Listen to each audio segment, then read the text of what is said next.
시청자 여러분 안녕하십니까? VOA 뉴스투데이 시작합니다. 일본에서 열리는 G20 정상회의를 앞두고 이뤄지는 시진핑 중국 국가주석의 북한 방문에 대해 미국 상원 의원들은 중국의 행동을 지켜볼 것이라는 반응을 보였습니다. 중국은 여전히 북한의 후원자나 방패막이 역할을 하고 있다며 중국의 이익을 위해서라도 대북 영향력을 한반도 비핵화에 사용해야 한다고 촉구했습니다. 이조은 기자가 취재했습니다.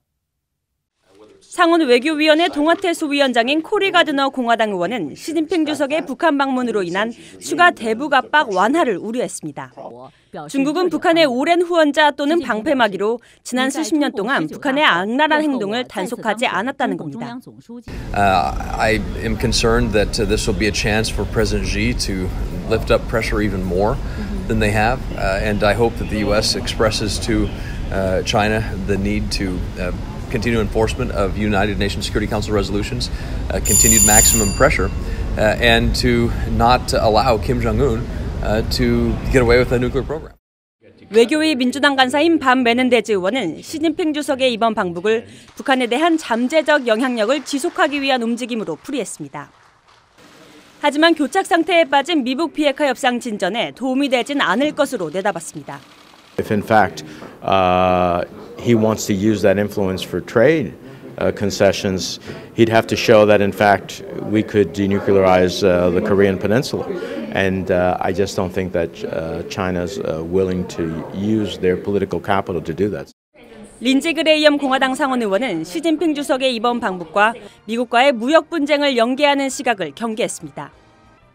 그러면서 중국이 자국의 이익을 위해서라도 한반도 비핵화를 돕는 행동을 해야 한다고 경고했습니다. It's in China's interest not to have a war between the United States and North Korea, because the biggest outflow will be in the region. I don't want a war with North Korea, but if they continue to develop nuclear weapons to threaten America, we're going to have a military conflict. 시진핑 주석의 북한 방문에 대한 상원 의원들의 입장은 분명했습니다. 중국이 대북 압박을 완화하거나 비핵화를 위한 미북 협상을 절대로 방해해선 안 된다는 경고입니다. VOA 뉴스 이조은입니다. 한국과 일본의 갈등이 미한일 3국 간의 대북 공조를 방해하고 있다고 미 의회 조사국이 지적했습니다.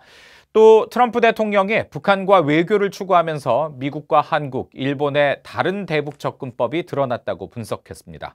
김칸희 기자의 보도입니다. 미 의회 조사국은 13일 보고서에서 한국과 일본의 역사적, 영토적 갈등으로 인해 북한 문제에 대한 미국과 한국, 일본의 삼각공조가 방해받고 있다고 분석했습니다. 보고서는 특히 한일 양국이 서로 갖고 있는 불신으로 국방협력이 제대로 이뤄지지 않고 있다면서 2016년에 맺은 한일 군사정보보호협정이 제대로 효력을 발휘하지 못하고 있다고 밝혔습니다. 또 미국은 동맹국들의 협조 없이 북한 위협에 대응하거나 중국 행동에 영향을 끼치기 어렵다고 판단하기 때문에 한일 간 갈등이 지속되는 것을 우려하고 있다고 밝혔습니다. 이어 미한일 3국은 과거 안보 분야에서만큼은 단결된 목소리를 냈지만 트럼프 대통령이 북한과의 외교를 시작하면서 각자 서로 다른 대북 접근법이 드러났다고 지적했습니다. 특히 대규모 미한 연합훈련 중단으로 일본 정부가 미국의 군사 대비 태세를 우려하기 시작했다고 보고서는 밝혔습니다. 미한일 3국 간의 유대와 공조의 중요성은 미 의회에서도 강조되고 있습니다. 상하원 의원들은 하노이에서 열린 2차 미북 정상회담을 앞두고 미한일 연대 지지 결의안을 각각 발의하기도 했습니다. The frictions are there over been a long period of time, but the objective is to get past those, to get to the bottom line, the major objective, the most important objective, and that is to denuclearization. 최근 국무부도 G20 정상회의를 계기로 열리는 미일 정상회담에서 두 정상은 북한 문제에 있어 한국과 삼각협력을 강화할 수 있는 방안에 대해 논의할 것이라고 밝힌 바 있습니다.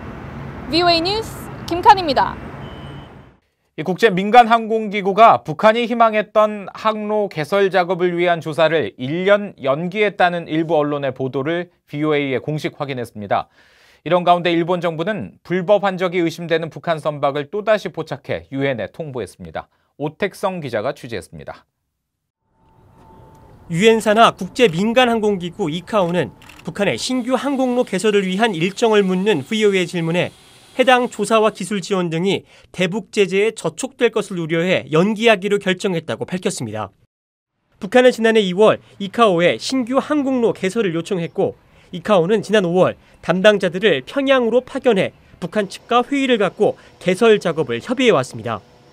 이와 관련해 로이터 통신은 항공로 개설 작업 시 지원되는 기술이 군사적 목적 등으로 이용될 것을 우려한 미국의 반대로 현장 조사가 연기됐다고 보도했습니다. 일본 교도통신은 미국과 일본이 이카오의 대북 사전기술 지원에 반대했다고 전했습니다. 북한의 영공은 2015년까지만 해도 17개 국가의 항공기들이 통과했었지만 북한의 잦은 미사일 발사로 위험 지역으로 인식되면서 2017년에는 러시아 국적 항공기만 통과했습니다. 항공로 개설 조사가 연기되면서 북한이 항공기 한 대당 받을 수 있는 영공 통행비 약 $700의 수익 창출 계획도 무산된 셈입니다.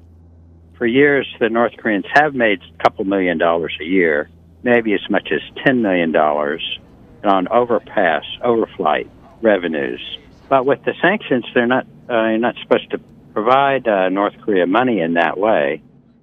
이런 가운데 일본 외무성은 18일 북한의 불법 환적 의심 사례를 13번째로 포착해 홈페이지를 통해 공개했습니다. 외무성은 지난 5월 북한 유조선 안산 1호가 국적을 알 수 없는 선박과 호수를 연결했다면서 유엔 대북제재위원회에 이를 통보했다고 밝혔습니다. 경제 상황이 어려운 북한의 항공로 개설이 제재 영향으로 막힌 데 이어 제재를 회피하려는 북한의 해상 불법 환적도 지속적으로 적발되고 있습니다. VOA 뉴스 오택성입니다. 패트릭 셰너엔 미 국방장관 대행이 물러나고 후임에 마크 에스퍼 육군 장관이 새로 지명됐습니다.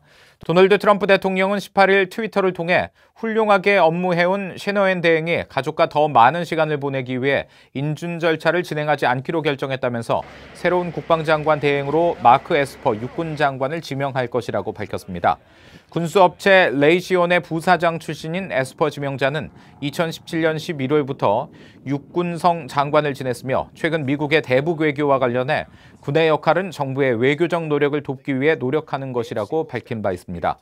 셰너엔 국방장관 대행은 지난 연말 제임스 매티스 전 국방장관이 사임한 이후 대행직을 이어오다가 최근 의회 인준 절차를 앞두고 과거 이력을 조사받다가 자진 하차한 것으로 알려졌습니다.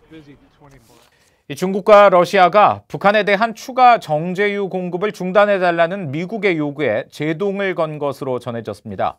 로이터 통신은 18일 유엔 소식통을 인용해 중국과 러시아가 현재 상황이 안보리 관련 결의안과 여전히 일치한 것으로 믿는다며 미국 측의 요청에 따른 유엔 대북제재위원회의 행동에 보류를 요구했다고 전했습니다. 미국은 앞서 북한이 올해 79차례의 정제유 불법 환적으로 연간 취득 상한선인 50만 배럴을 넘었다며 대북제재위원회가 유엔 회원국들에게 북한에 대한 추가 정제유 공급을 즉각 중단하도록 요구할 것을 촉구하는 서한을 보냈습니다. 러시아 주재 유엔 대표부는 이와 관련해 미국 측이 일방적인 정보만을 제공했기 때문에 보다 세부적인 내용이 필요하다고 말한 것으로 알려졌습니다.